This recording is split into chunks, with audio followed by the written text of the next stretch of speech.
Hello, this is Miss Ferris and this is a message for all our Brookburn parents and carers. It's been a couple of days now that we've been back, and the first thing I wanted to say is thank you so much for sticking with our guidance and our new rules and processes. Thank you for coming in and dropping your children off at the right place, and thank you for wearing your masks, which has helped reduce anxieties and just reduce that extra risk of infection in the mornings when there are more adults on the yard than would usually be. I'm really appreciative of people not gathering and maintaining a distance in the mornings and after school. So thank you very much for that. Now that we have been back, we've been able to just reflect on and get some feedback from parents, and I know there's still quite a lot of uncertainty as to what happens if children are ill, because as we know with young children they often present with sniffles and little illnesses, and usually you're extremely good at that and you know exactly what to do, but obviously under the current circumstances it can be a bit confusing. So the point of my message today is to just explain what our expectations are from you as parents if your child is unwell or presents with a sniffle, what to do if you suspect there are symptoms of COVID, and what school will do if we have any confirmed cases, and what further guidance there is for you.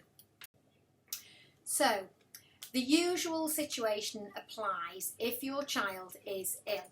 If they are too ill to come into school, then you do what you normally do. You ring school and you inform us that your child is ill. If it is vomiting or diarrhoea, we have always said the child must stay off for 48 hours. The only difference now is if your child is ill and not well enough to come in school, we would ask that you keep them off for 48 hours. Okay?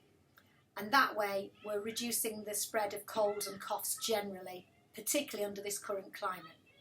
Okay? When your child returns to school after any absence, for illness, we expect you to drop them at the school office so that we can take their temperature before they return to class.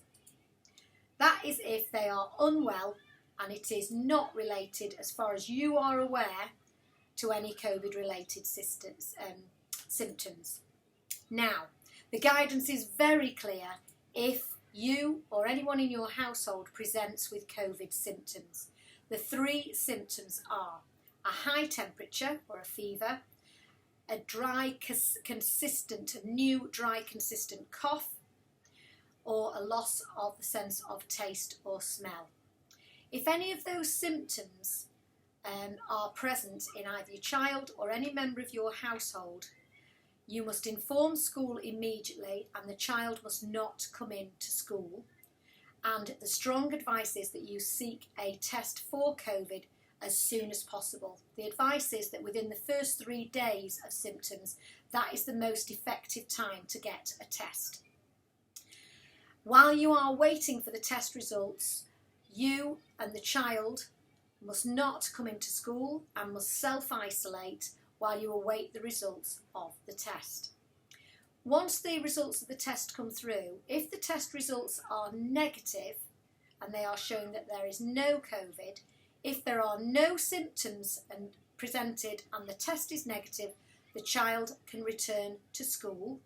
Please inform us of that, and when your child comes in, as with any absence over illness, send them to the office where we will take their temperature. If for any reason they forget, our teachers will automatically be monitoring when there is an absence through illness, and they will send them down to the office to get their temperature checked. This is just because we want to minimise the risk of any spread of COVID or any other infections as much as possible. Now, the other scenario is you await your test results and the test results for COVID are positive. Now, if they are positive for your child, then you and the rest of the household must self-isolate. The person who has tested positive must self-isolate for 10 days. And you must inform school straight away that you have had a positive test. School will be sending out a letter at that point to any of the people to the rest of the parents to say that there has been a positive COVID test.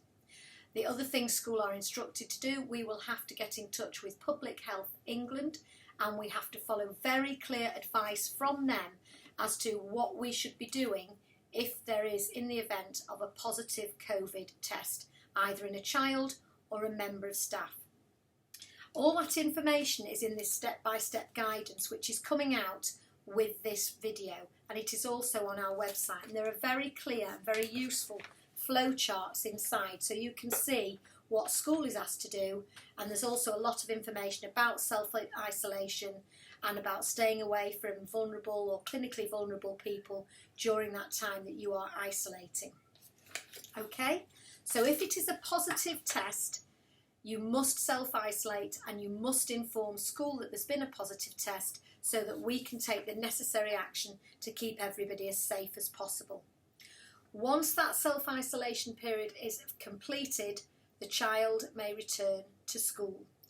The self-isolation period for the person testing positive is 10 days, and for the other people in the household it is 14 days.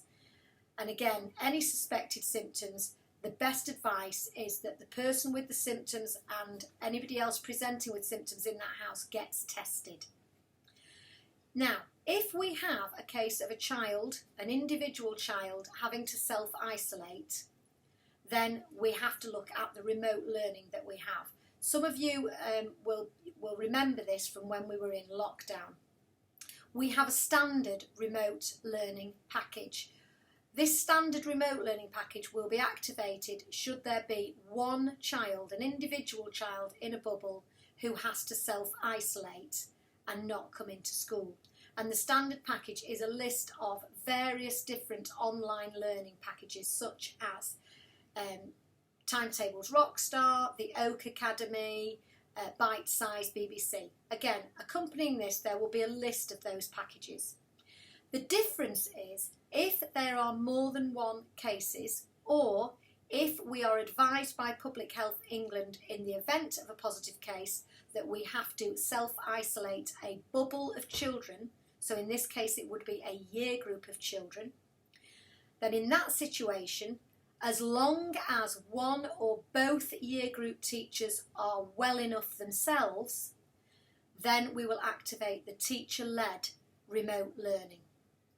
And that will consist of a daily pre-recorded maths and English lesson and Google Classroom. And again, some of you will be familiar with that from the previous lockdown. The issue we will face is if both teachers are not well enough due to COVID to be able to provide that teacher-led package. And in that situation, we will make sure that you have the standard online learning package activated, i.e. the standard one for when one person is off self-isolating. I think that's everything I need to tell you in this. This information is all contained in this document. I do hope that makes things clear. The biggest thing we can advise you is you know your children really, really well. As their parents and carers, you know when something's not right. You know if they're ill or if perhaps they're just feeling a bit under the weather. So we ask you to exercise as much as possible your parental judgment. We're educators. We don't know your children as well as you do. So if they are not presenting with any of the COVID symptoms and they are just feeling a little bit under the weather, a bit of a sniffle, you may do something that you regularly do. You may give them a dose of Calpol. You know, the temperature was a bit high in the morning, you give them some Calpol, later on they're feeling fine. In that situation, again, common sense, if they're well enough to come into school, then they come into school and you keep an eye on the situation and monitor it.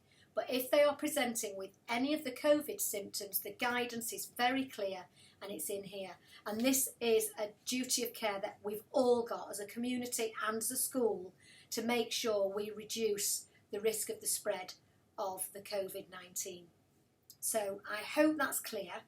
Miss Henderson and Miss Hulse have prepared extra documents to go with this that give you more details about the remote learning that would be activated in the event of any self-isolation, whether it was individual or whether it was a whole bubble. And we will keep you informed at every case, but it's really important that you let us know if anybody is COVID symptomatic and you are going for tests. That way we can keep accurate records in school and we can make sure we are supporting the national effort to reduce the risk of the spread of the infection. Thank you very much. If you do have any queries or questions, then do get in touch. Okay, thank you. Goodbye.